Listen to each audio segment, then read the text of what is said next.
Good evening, this is Quintus Curtius. Welcome back to the podcast. And in this podcast, I'm going to be talking a little bit about mentorships. Or I should say, answering a question that I received about mentorships from a reader who sent me an email a couple weeks ago. And I'll read a little bit of his email, then we'll go into a discussion of his issue here. He says, without revealing too much of his personal details, he says, you made a couple of podcasts some time ago addressing the topic of mentoring. I agree with much of what you commented on. It is difficult for young men to find mentors today, especially once they get out of high school and become adults. I was fortunate to have developed one of those, quote, classical mentor relationships when I was in my 20s. My mentor was 40 years senior to me. The mentoring didn't emerge through a professional, academic, or religious context, but rather emerged over time as a deep friendship and revolved around mutual respect and a shared interest in great literature, ideas, learning, and experiencing. It wasn't intentional, formal, or even perceived by us as a mentor relationship. It just happened, but I think there were things that increased its likelihood. If you're interested, I'd be happy to share more on how it came about. It's had a profound influence on me for decades now, and I would like to see other people experience something like that relationship also. And he talks about how he's a little bit older and what part of the country he lives in. He's married, he has kids, and he would like to bring about mentoring someone sort of locally, face-to-face. He says, how would I bring that about?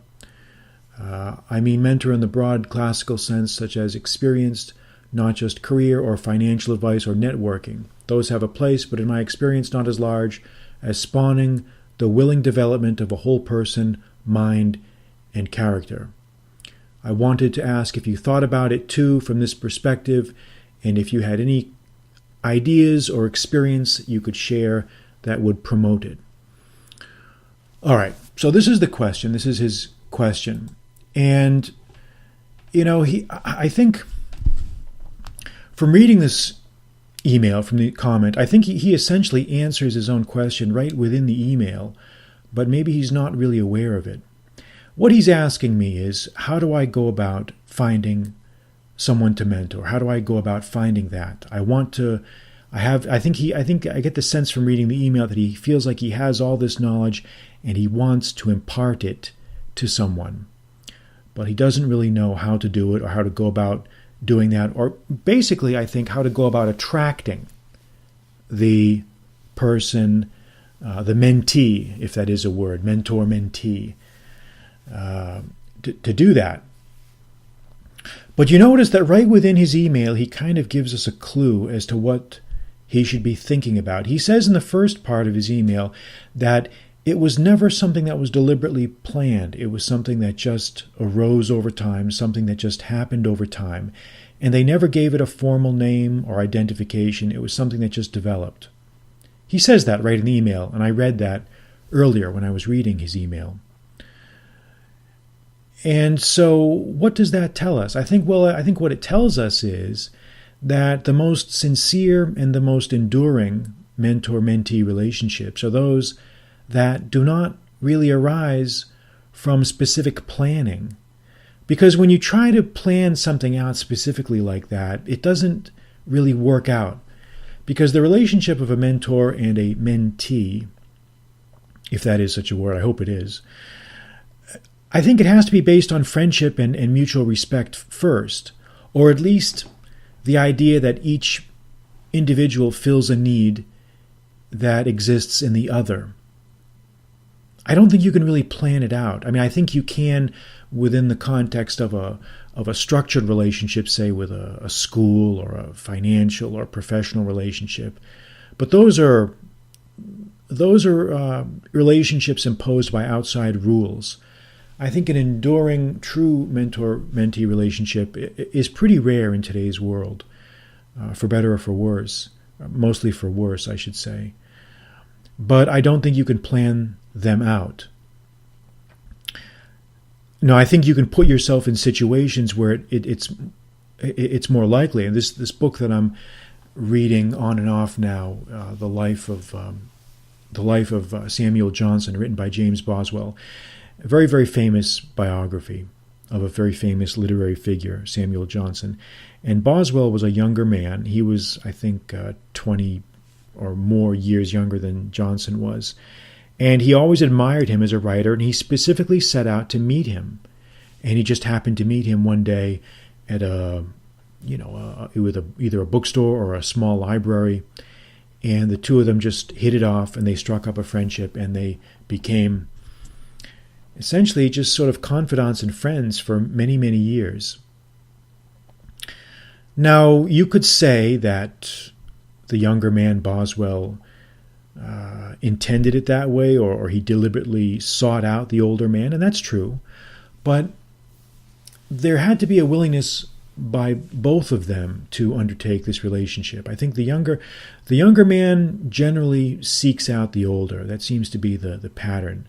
Now, there's a story also that I remember, and I can't remember who it's about, but it's a story from Renaissance Italy. And the story goes, there was a famous young scholar sort of idling around one of the public fountains, I think in Florence, and an older scholar came by, and the older man confronted the youth, and he says, "What do you want to do with your life?" And the youth said, "I want to have a good time. I want to have fun. I want to party." Sort of refreshing honesty from the youth. And the older man said, "Okay, fine, but what are you going to do after that? What are you going to do once you get tired of that?" And the youth didn't really have an answer.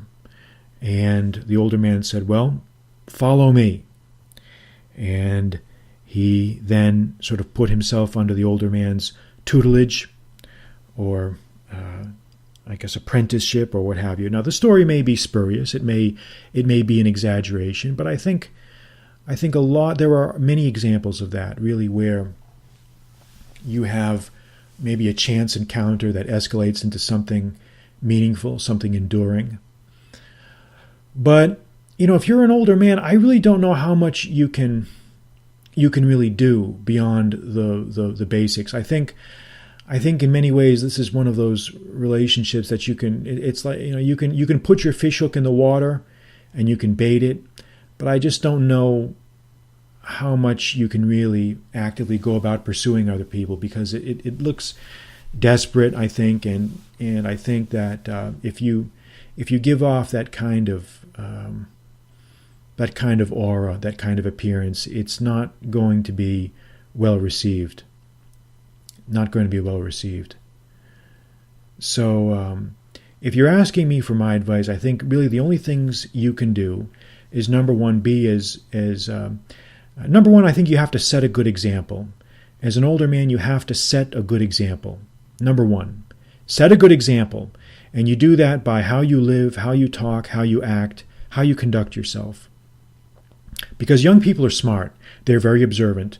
They will observe, and they will see how you behave, and they will judge you not just on what you say, but more on what you do and how you conduct yourself. Okay, so you can't bullshit younger people. Okay, you just can't. I mean, I think a lot of guys think they can, and maybe they can to a certain extent, but eventually people figure out what's going on.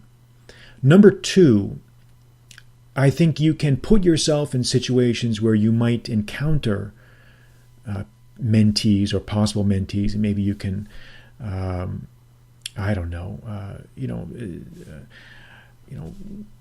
go to places or join activities or clubs where you might encounter people with similar interests, or seek out ways to contribute to the community that you're in. And in so doing, you may run across people who do value your advice and your opinion. That's one way to do it. Or offer to share knowledge. Offer to teach a class, offer to give lectures, offer to instruct in some ways. Become a coach, become a lecturer. Nearly every person has some subject that they are proficient in, or that they know something about, and that they can teach another. And that can be a good way to do it. It doesn't have to be a academic subject. It can be a hobby. It can be a sport, an activity, whatever. It doesn't matter. Okay, so again, what I like to do when I get these emails, I always like to read between the lines, because very often what people say they are asking about is not actually the question they are really asking about.